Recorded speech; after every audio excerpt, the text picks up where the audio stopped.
প্রত্যেকটা মানুষের সমর্থন আপনাদের পেছনে আছে, আমাদের পেছনে আছে। কেননা আপনি তাদের যে দুঃখ বেদনা সব আল্লাহদের কথা স্বাভাবিকভাবে ভয়মুক্ত পরিবেশে বলার সুযোগ নেই, আপনি সেটাই বলছেন। কালকে যারা আজকে আপনাদের এই কণ্ঠস্বর শুনেছে, আপনাদের এই মিছিল দেখেছে, আগামীকাল তারা সকলে হাঁটবে। এদিন আসছে। কমরেড নরেশ জমাতিয়া খুব সুন্দরভাবে সারা দেশের প্রেক্ষিতে, রাজ্যের প্রেক্ষিতে এটা তুলে ধরেছেন। আমাদের দেশের সরকার বা আমাদের রাজ্যের সরকার, আপনারা আজকে কি দাবি তুলেছেন? রেগাতে 200 দিন কাজ দিতে হবে, 600 টাকা মজুরি দিতে হবে। হ্যাঁ, তারা বলবে এটা তো গণমুক্তি পরিষদ, ক্ষেত মজুরি ইউনিয়ন, কৃষক সবার দাবি। কেন? আমাদের দাবির আগে তো এটা তোমাদের প্রতিশ্রুতি। 2018 বিধানসভা নির্বাচনের আগে তোমাদের ভীষণ ডকুমেন্টে লক্ষ লক্ষ টাকা খরচ করে ছাপিয়ে বিনা পয়সায় যে তোমরা বিলি করেছো মানুষের কাছে। দিল্লি থেকে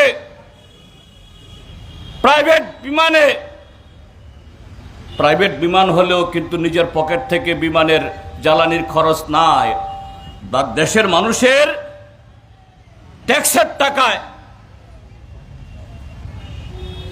জেট বিমান, হেলিকপ্টারে চড়ে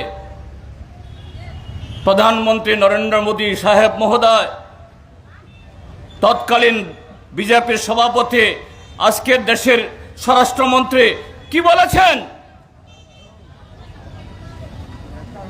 14 तारीख फरवरी वोट होगा, मार्च महीने का 3 तारीख वोट गिनती होगा, 4 तारीख को डबल इंजन का सरकार कैबिनेट मीटिंग, उस मीटिंग में 200 दिन का रेगा काम होगा और 340 रुपया মজুরি দিলায়েগা। আরো তো অনেক কিছুই। প্রথম বছরে 50,000 চাকুরি, শিক্ষক কর্মচারীদের বেতন 2.5 গুণ করে দেবেন, আরো 4 বছর আগে থেকে বকেরা পাইয়ে দিয়ে একজনকে 15-20 লাখ করে পাইয়ে দেবেন।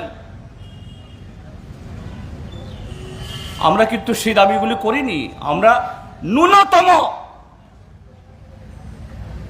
তাদের সে প্রতিশ্রুতিগুলো আজকে আমরা স্মরণ করিয়ে দিচ্ছি।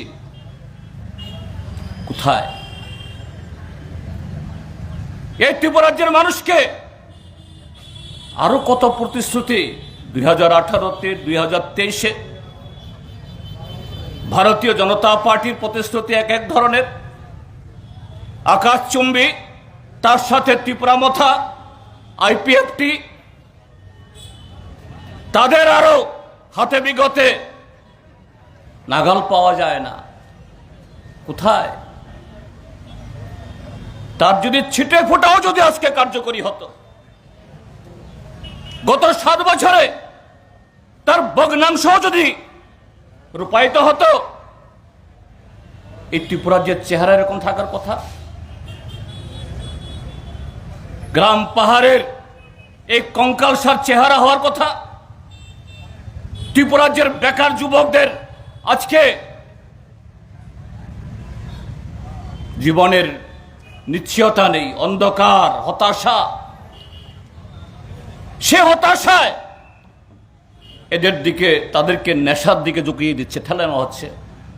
আর পরিকল্পনা করে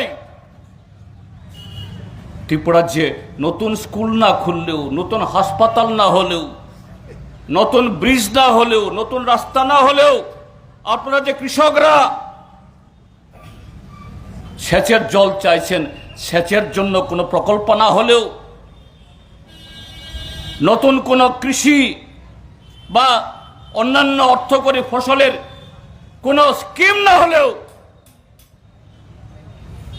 একটা স্কিম হয়েছে কি, শহর থেকে শুরু করে একেবারে গ্রাম পর্যন্ত মদের দোকান খুলে দাও, পরিবারগুলোকে ধ্বংস করো, আর প্রশাসনকে, আরক্ষা বাহিনীকে দুর্বল করে দিয়ে, তাদের মেরুদণ্ড ভেঙে দিয়ে নেশা কারবারদের হাতে মানুষের ভাগ্য ছেড়ে দাও। আজকে ত্রিপুরা রাজ্যের মধ্যে তাই। কি তেলিয়াঙ্গরা, কি মরছড়া, কি ওই কল্যাণপুর, কাদের রাজত্ব, কাদের রমরমা? মুষ্টিমেয় অল্প কিছু লোক, যাদের হাতে অবৈধ টাকা, কালো টাকা, সংবিধান বহির্ভূত ক্ষমতা, জনগণ দ্বারা নির্বাচিত না হয়েও যারা তথাকথিত নির্বাচন হয়েছেন, তারা যেমন ছাপ্পা ভোটে, রিগিং ভোটে, তারাও জনগণের প্রতিনিধি না, তার চেয়ে বেশি ক্ষমতাবান। তারা আবার দেবতুল্য কার্যকর্তা, ভগবানের দূত, মানুষের দূত না, দেবতুল্য। আর এই দেবতুল্যরা হলো এই সমস্ত কারবারের, সমস্ত ঠেকের, সমস্ত ধরনের এগুলো নিয়ন্ত্রণের চাবিকাঠি। তাদেরকে প্রশাসন কিছু বলতে পারে না। প্রশাসনের মধ্যে দু চারজন যারা মেরুদণ্ড সোজা রেখে, আত্মসম্মান বজায় রেখে এদেরকে নিয়ন্ত্রণ করতে চায়, তাদের দাম দেওয়া হয় না। এইভাবে আজকে সারা ত্রিপুরা রাজ্যকে ধ্বংসের দিকে ঠেলে দিচ্ছে। ত্রিপুরা রাজ্যের যৌবনকে সর্বনাশের দিকে আজকে ঠেলে দেওয়া হচ্ছে। ত্রিপুরা রাজ্যের যৌবন মানে যুব সমাজ যদি আজকে